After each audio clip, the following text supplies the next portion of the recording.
মঞ্চে আসে অধ্যাপক ত্রিপুরা মণ্ডল, প্রাক্তন অধ্যাপক চাচল মহাবিদ্যালয়।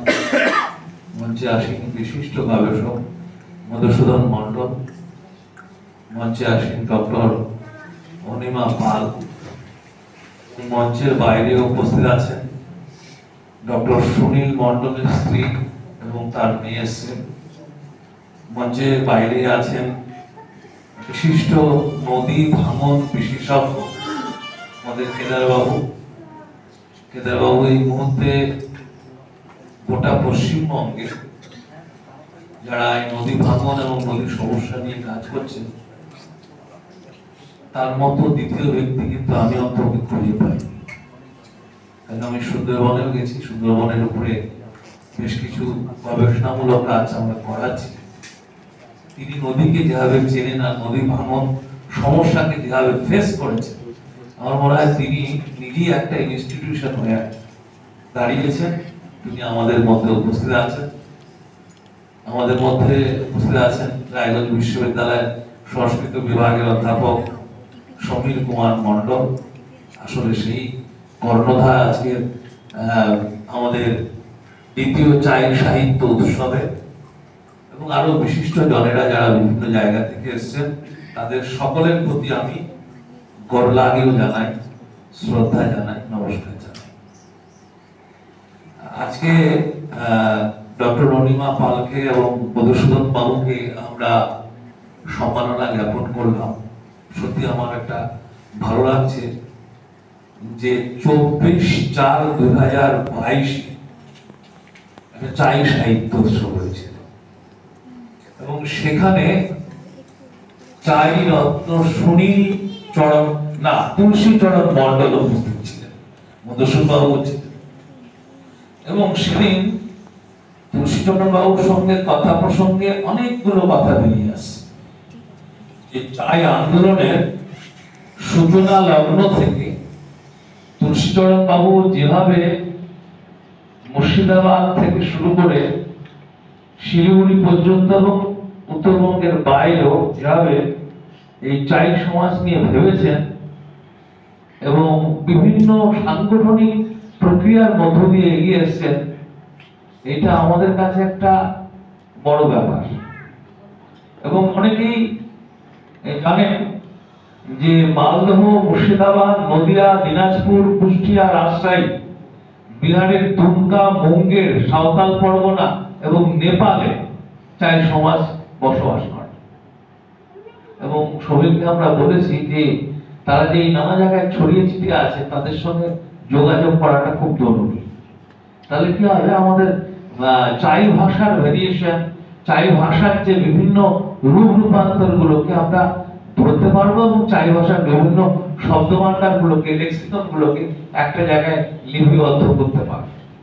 এবং চাই সমাজ কি আত্মপরিচয় উঠে আসছে, সেটা আমাদের কাছে একটা নতুন বার্তা দেবে।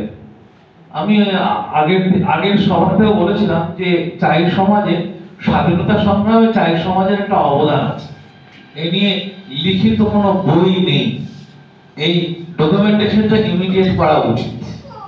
কারণ 1942 সনে বেশ কয়েকজন মানুষকে পাচ্ছি যারা স্বাধীনতা সংগ্রামে মুর্শিদাবাদ এবং মালদা থেকে অংশগ্রহণ করেছে।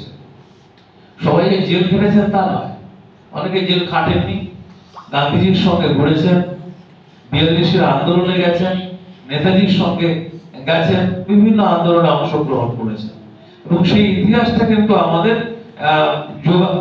তথ্যপূর্ণভাবে সংগ্রহ করা, লিপিবদ্ধ করা এই মুহূর্তে খুব জরুরি।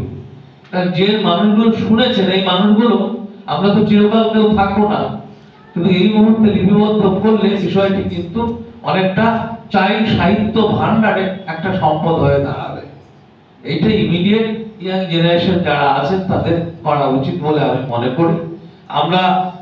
আমি একটা অন্য ধরনের কাজ নিয়ে আমরা অনেক সময় থাকি, যে এই মুহূর্তে চাই সাহিত্য সভার সঙ্গে যেরকম যুক্ত উত্তরবঙ্গের এরকম বেশ কিছু সাহিত্য এবং জনগোষ্ঠী রয়েছে, ভাষা সংস্কৃতি রয়েছে, তাদের সঙ্গে আমার নিয়মিত যোগাযোগ ঘটে। যেমন উত্তরবঙ্গে তারা মেজ কমিউনিটি এবং বড়ো নামে পরিচিত, তাদের এমন কোনো অনুষ্ঠান নেই যে আমি যাই না। প্রতিটি অনুষ্ঠানে আমি অংশগ্রহণ করি এবং তাদের ভাষা, সাহিত্য, সংস্কৃতি সম্পর্কে এবং যারা সাদ্রি ভাষায় উত্তরবঙ্গে চর্চা করেন সেই সাদ্রি ভাষাভাষীদের যে অর্গানাইজেশন সাদ্রি সোশ্যাল অ্যাসোসিয়েশন, তার আমি অন্যতম সদস্য এবং মাঝে মাঝে আমাদের সভা হয় সাদ্রি ভাষায় এবং সাদ্রি ভাষাতেও একটা বৃহত্তর চর্চা উত্তরবঙ্গে এবং চলছে এবং সাদ্রি ভাষায় অভিধানও রচিত হয়েছে, ব্যাকরণ এবং সাহিত্য চর্চার একটা ধারাবাহিকতা এবং গীতাঞ্জলির অনুবাদ হয়েছে। এবং তারপরে আমরা লক্ষ্য করছি যে লিম্বু ল্যাঙ্গুয়েজে, লিম্বু অলরেডি পড়ানো হয় সিকিমে, কিন্তু উত্তরবঙ্গে যারা লিম্বু তাদেরও একটা সংগঠন রয়েছে। তারপরে আপনারা দেখবেন যে এই অঞ্চলে রাভাদের অনেকগুলো সমস্যা ছিল। 2002 সনে আমরা একটা বসেছিলাম বিশেষ করে কামাখ্যাগুড়িতে রাভাদের প্রবলেমগুলোকে আইডেন্টিফাই করবার জন্য। রাভাদের অনেক রকম প্রবলেম। 1991 সনে সেন্সাসে রাভা জনসংখ্যা হঠাৎ করে কমে গেল, মানে রাভা জনসংখ্যা কমে গেল। তখন ওরা চিন্তায় পড়ে গেল ব্যাপারটা কি। 1971 আমাদের জনসংখ্যা 61 জনসংখ্যা 71, তারপরে আমাদের 91 গিয়ে এত কমে যাচ্ছে কেন? এবং সেখানে প্রায় 50,000 1 লক্ষ দেখানো হচ্ছে। তখন তারা বললেন যে না, আমাদের তাহলে এটা তো দেখতে হবে। তখন তাদের আমি সন্ধান দিলাম যে নদীয়া জেলাতেও রাভারা বসবাস করে, সেই জায়গাটা আমি গেছি এবং ফিক্সারও করে এসেছি। শিবানী রায় বলে একজন কল্যাণী বিশ্ববিদ্যালয়ের অধ্যাপিকা, তিনি গবেষণা করেছেন নদীয়া জেলার ভাষা সংস্কৃতি নিয়ে। তার কাছে ইনফরমেশন পেয়ে ফিল্ডে আমি গেলাম, রাভাদের দেখে এলাম ওই নদীয়া অঞ্চলে। এই রাভাদের সঙ্গে তাদের যোগাযোগ নেই এবং রাভারা 2002 সনে রাভা ডেভেলপমেন্ট সোসাইটি তৈরি করলো। এবং তাদের দুঃখের কথাটা হচ্ছে এরকম, তারা হঠাৎ করে রাভা হয়ে গেছে, রাভা ছিল না। কেন রাভা হয়ে গেল? তারা অ্যাকচুয়ালি কোচা। তাদের বাড়িতে গিয়ে যদি বলা যায় যে আপনি কোচা না রাভা, আমি কোচা নয়, আমি কোচা মানুষ। হঠাৎ রাভা হয়ে গেল। 50-এ ওই SC ST হতে হবে। তার আগে তো আমরা জেনারেল ছিলাম। যখন কটাগড়িতে চলে এলো তখন অসমের রাভারা বললো তোমরা না, কোচারা বললো তোমরা রাভা লিখে ফেলো। ওদেরও ভাষা সংস্কৃতি নিয়ে অনেক সমস্যা। তা কেউ বললো আচ্ছা রাভা লিখলে কি সুবিধা, ST সুবিধা পাবে। 50-এর পরে 1955-এ ওরা রাভা লিখে ফেললো, ST হয়ে গেল। কোচ লিখলে ST হবে না, জেনারেল হয়ে যাবে। এবং রাতারাতি তাদের আইডেন্টিটি চেঞ্জ হয়ে গেল। এখন গবেষকরা বলছে তারা রাভা, উত্তরবঙ্গের রাভা আসলে একটা রাভা না। এবং যদি রাভা ল্যাঙ্গুয়েজ সত্যিকারে ধরা যায়, একটাও রাভা ল্যাঙ্গুয়েজ নয়।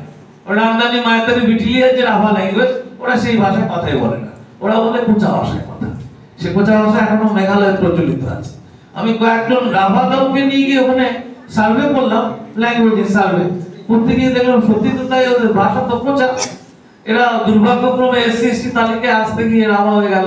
এটা দুর্দান্তার সমস্যা। এখন গবেষকরা ওদেরকে রাভা বলে আইডেন্টিফাই করে, আর আমি যখন যেখানে যাই আমি বলি একটাও রাভা না, আপনি কি করে রাভা বলছেন? গভর্নমেন্ট তালিকায় আসতে পারে। উত্তরবঙ্গে যারা বড় কমিউনিটি, ওদেরকে মেজ বলে আইডেন্টিফাই করেছে, ওরা নাকি ফ্লেক্সু, মানে অচ্ছুচ্চা। এবং মেজ বলে এরা 1970 থেকে লড়াই করছে।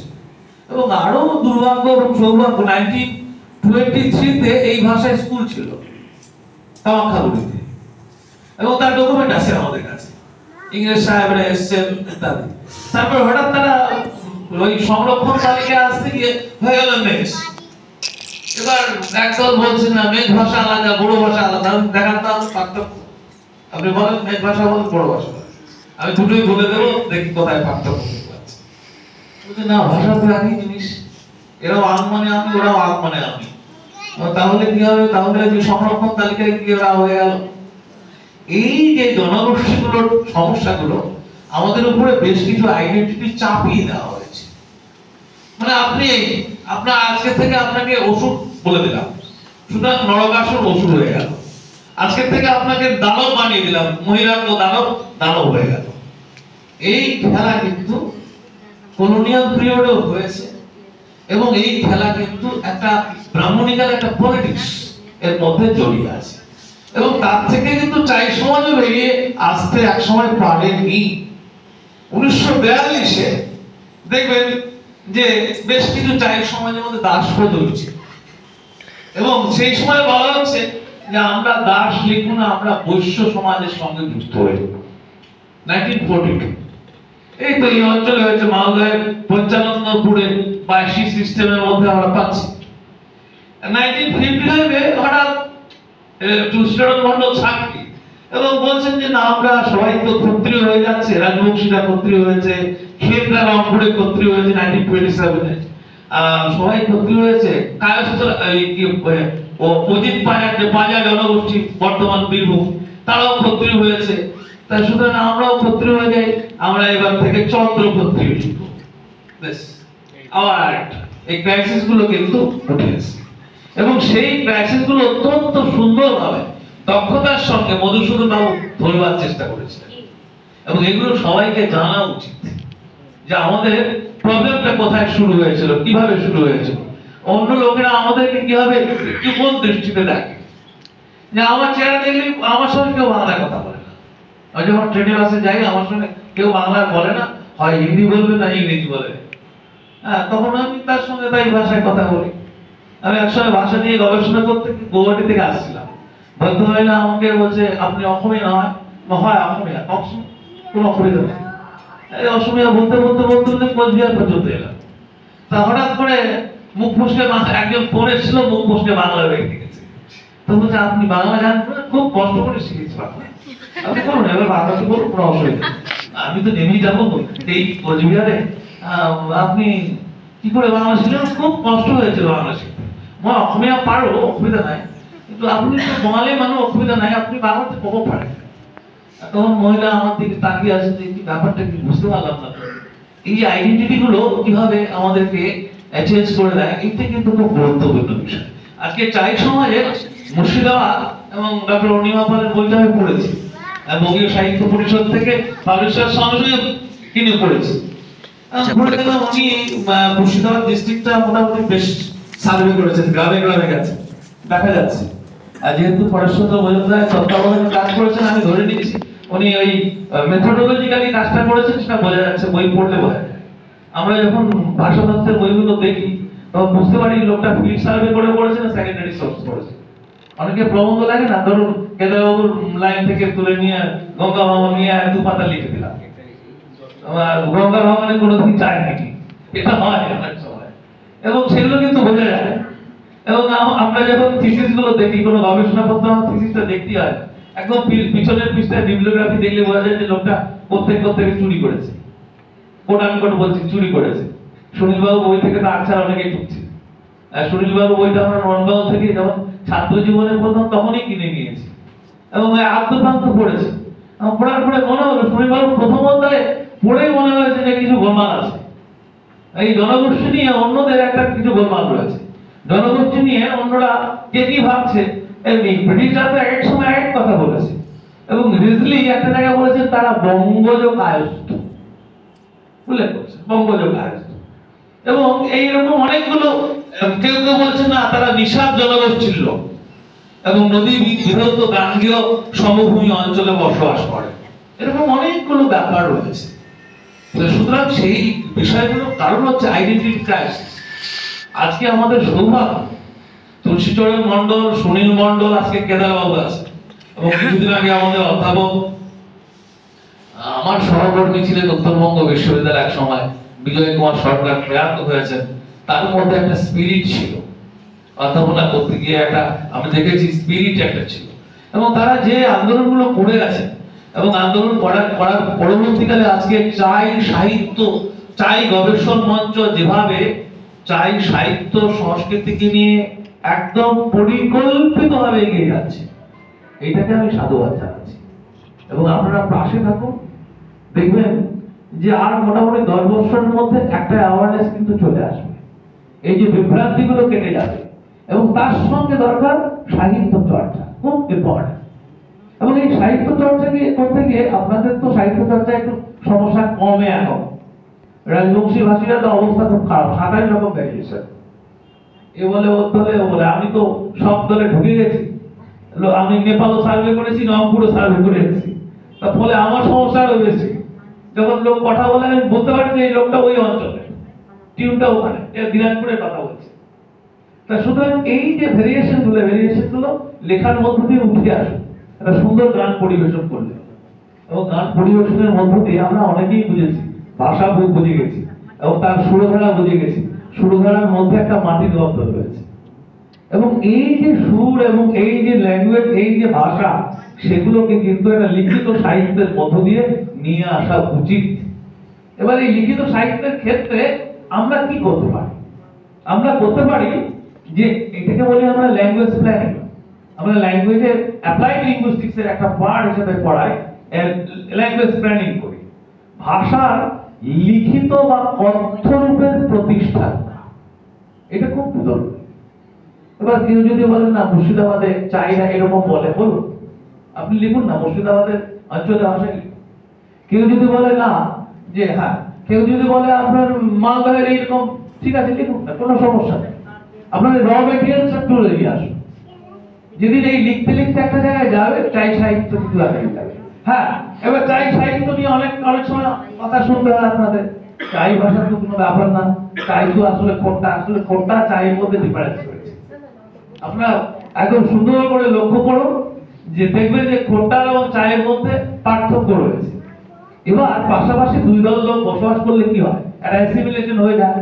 কিছু লোক মনে করে না ওইটা এই ওই ভাষা, এই ভাষা তো একই ভাষা, আসলে ব্যাপারটা তা নয়, স্ট্রাকচারগত অনেক পার্থক্য রয়েছে। সেজন্য চাই ভাষা সাহিত্যটা তুলে আনা দরকার, কথ্যরূপটা তুলে আনা দরকার, এবং সেটা রিটেন ফর্মে নিয়ে আসা দরকার।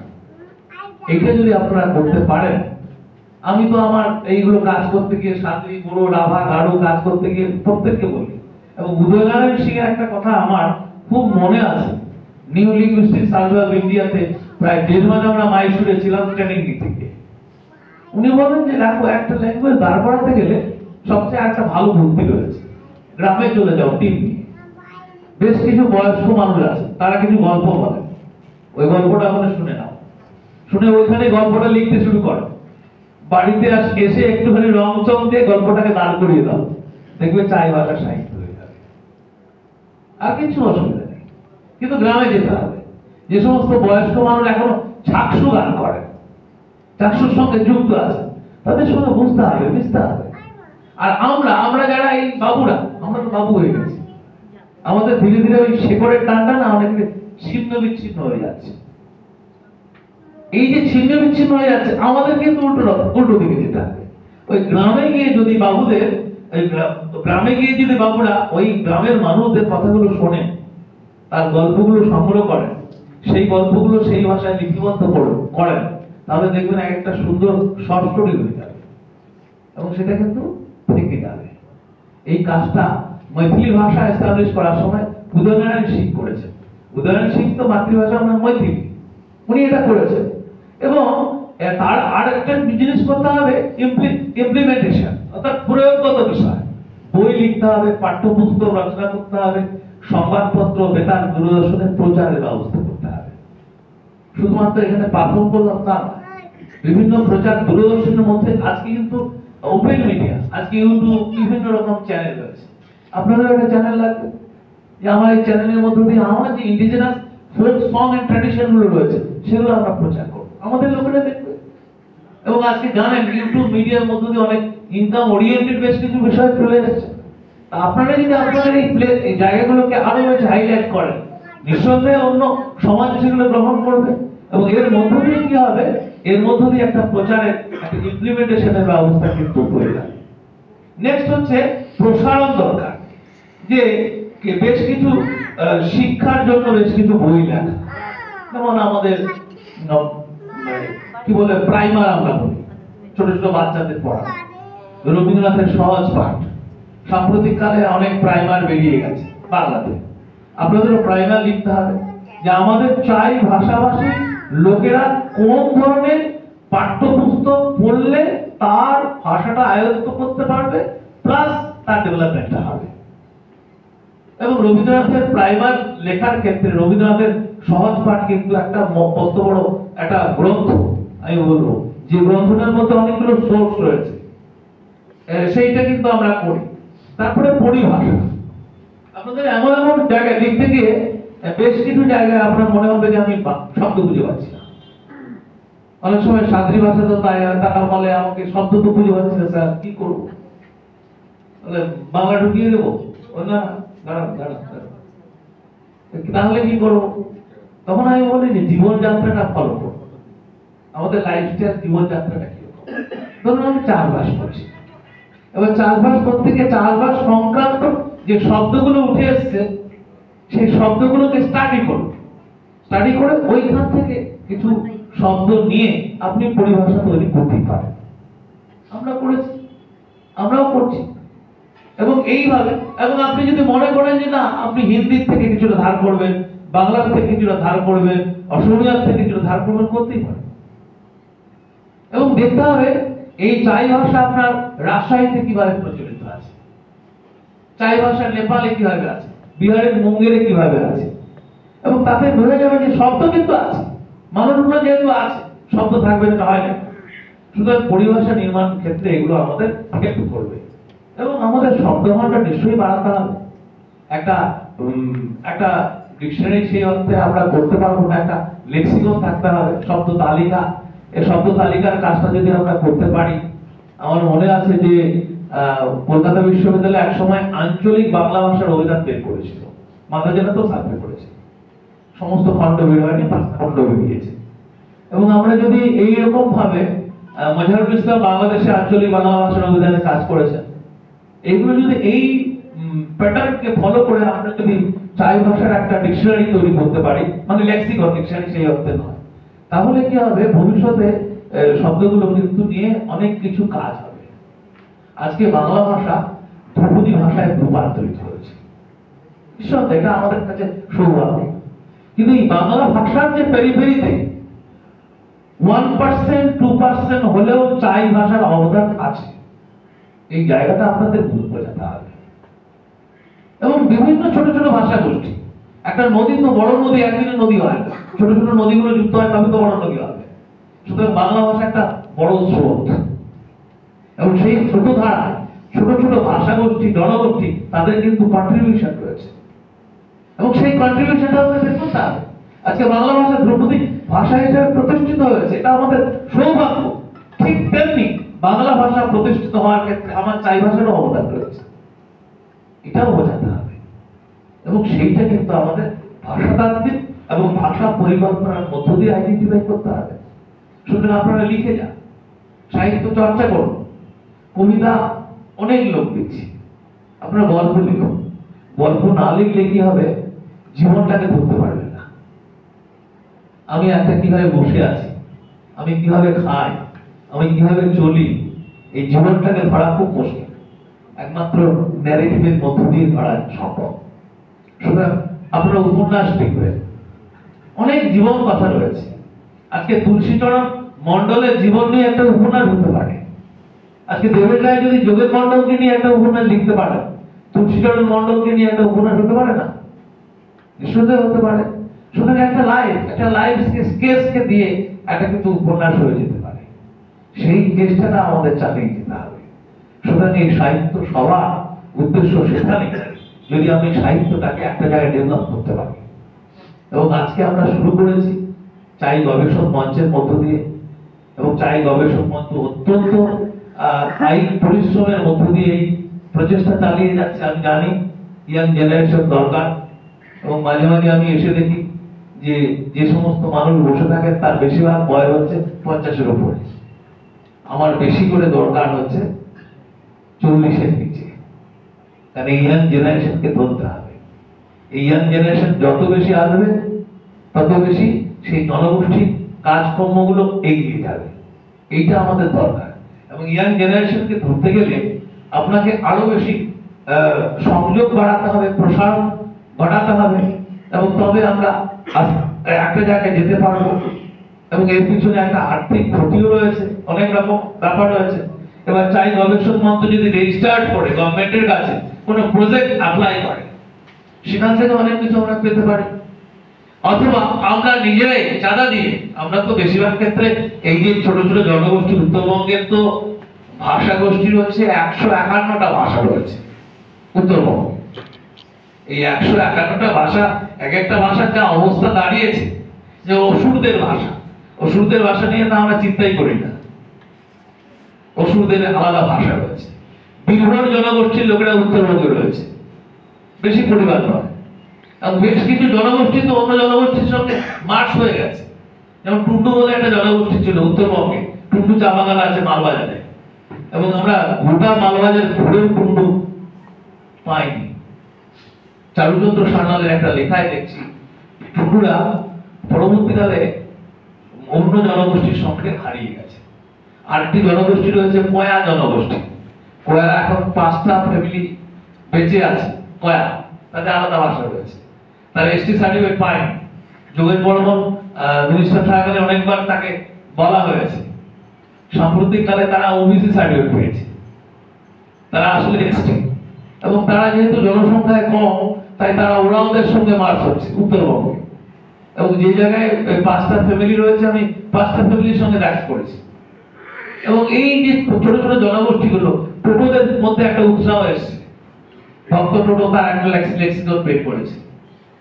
গর্জন ভিমাল ভিমাল কমিউনিটি, গর্জন তাকে নিয়েও আমরা কাজ করছি, প্রতিনিয়ত যোগাযোগ হয়। ভিমাল ভাষার ব্যাকরণও লিখেছে। এবং মনে রাখতে হবে, আমার ইতিহাস আমাকে লিখতে হবে। আমার ইতিহাস যদি অন্যজনে লেখে তখনই কিন্তু আধিপত্য চলে আসে। বলবে এই লোকগুলো ছোট জাত, এই লোকগুলো এরকম, এই লোকগুলো ম্লেচ্ছ। আজকে ইতিহাস লেখার অভিমুখটা চেঞ্জ হয়ে গেছে।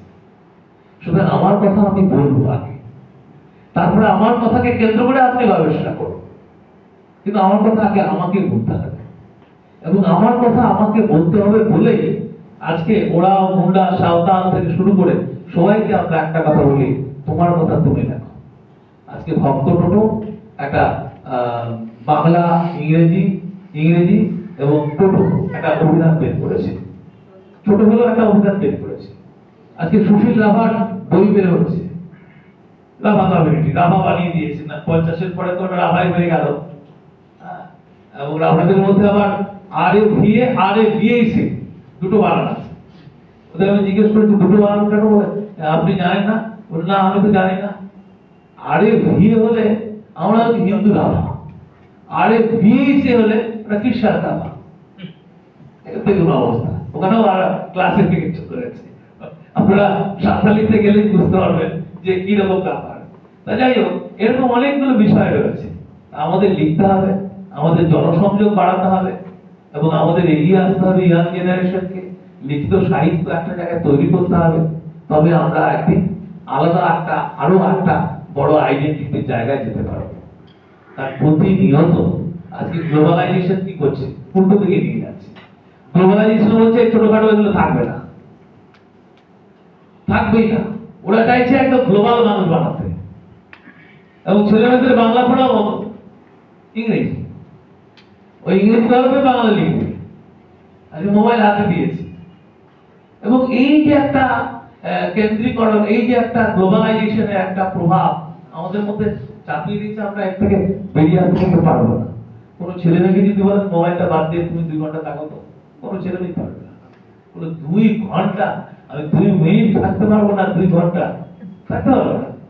সুতরাং গ্লোবালাইজেশন, কিন্তু এইটাকে আমার অস্ত্র করে আমার জনগোষ্ঠী বিভিন্ন ধরনের প্রোগ্রামগুলোকে আমি যদি হাইলাইট করতে পারি, বিভিন্ন কবিতা, বিভিন্ন গল্প, বিভিন্ন ভাবে সেই পারফরমেন্সের মধ্য দিয়ে আমি যদি আমার সাহিত্যকে এগিয়ে নিয়ে যেতে পারি। আমার লোক সাহিত্য রয়েছে, বিভিন্ন ধরনের লোকগান রয়েছে, বিভিন্ন ধরনের লোকায়ত সংস্কৃতির আঙ্গিনায় বিভিন্ন দেবদেবীর পুজো রয়েছে। আমি যত লেখা দেখেছি দেবদেবী নিয়ে খুব বেশি সিরিয়াস কাজ কিন্তু দেখিনি।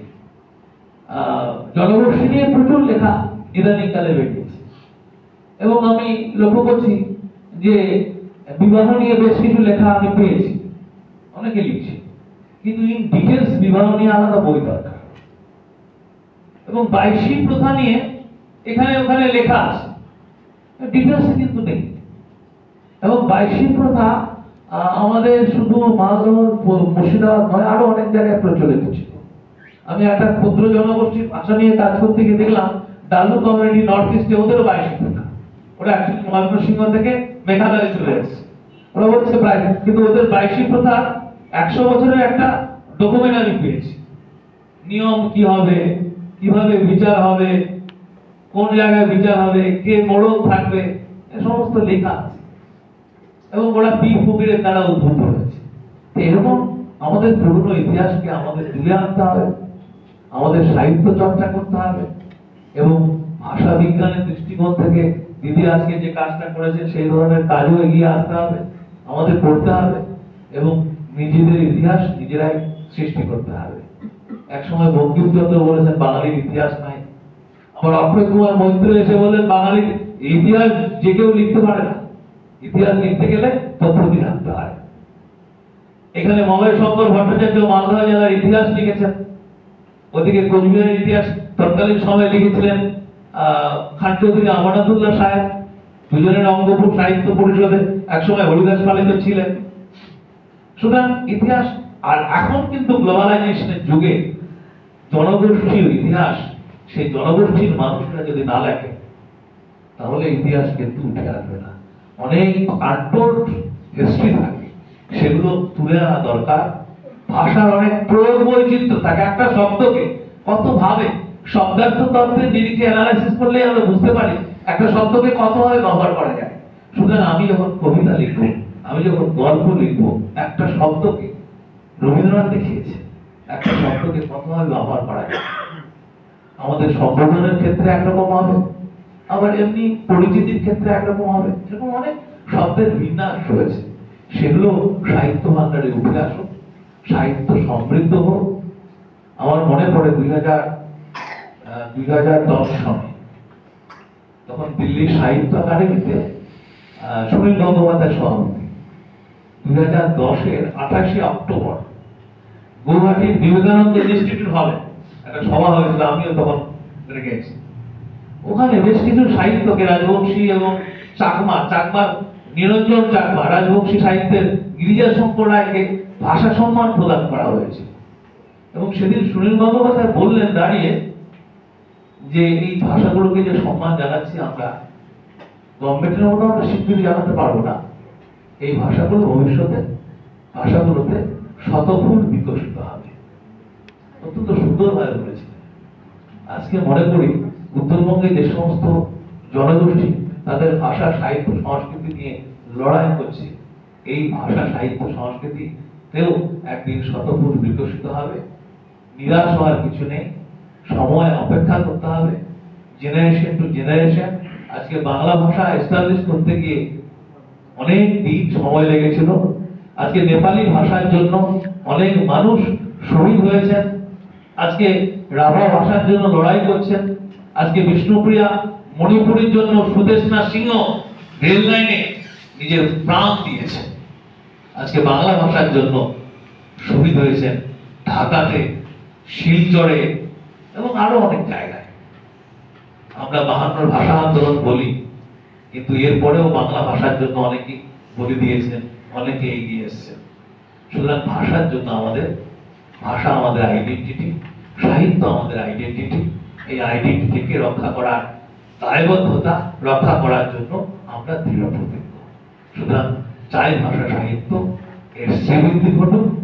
সবাই আপনারা আছেন, থাকবেন, সাংগঠনিক ভাবে একটা জায়গায় থাকুন, বিচ্ছিন্ন হবেন না।